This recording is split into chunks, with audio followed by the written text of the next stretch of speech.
Nathan Shah के शहर सीता के लिंक रोड पर कार और मोटरसाइकिल में तसादुम। हादसे के नतीजे में 2 खवातीन जाँ बहक, जबकि जख्मियों में 35 साला शख्स, 3 साला मासूम बच्ची और 2 मोटरसाइकिल सवार शख्स शामिल हैं, जिनका ताल्लुक सीता शहर से है। जख्मियों को फौरी तिबी इमदाद फराहम करके लाड़काना रेफर कर दिया और जाँ बहक खवातीन की लाश पुरसा के हवाले कर दी गई। रिपोर्ट बख्शर खरपनौर, Naseer news SD, Khairpur, Nathan Shah.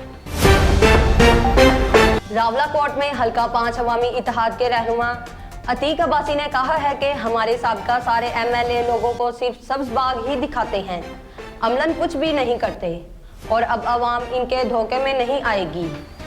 Report Fayaz Kiani, Naseer news SD, Rawalakot. कनमुलीर की तहसील यारी में सिविल डिस्पेंसरी में अद्वियात की शदीद किल्लत होने की वजह से मरीज मुश्किलात में मुब्तला, जबकि हालिया दिनों में इस डिस्पेंसरी को बेसिक हेल्थ सेंटर का दर्जा दिया गया है, लेकिन ना ही अमला मैसर है और ना ही अद्वियात। डिस्पेंसरी में बुनियादी सहूलियात का ना होना मरीजों के लिए मुश्किलात का सबब है, लिहाजा इसको बेहतर किया जाए। रिपोर्ट मीर अली जान, नसीर न्यूज़ एसडी, कनमुलीर।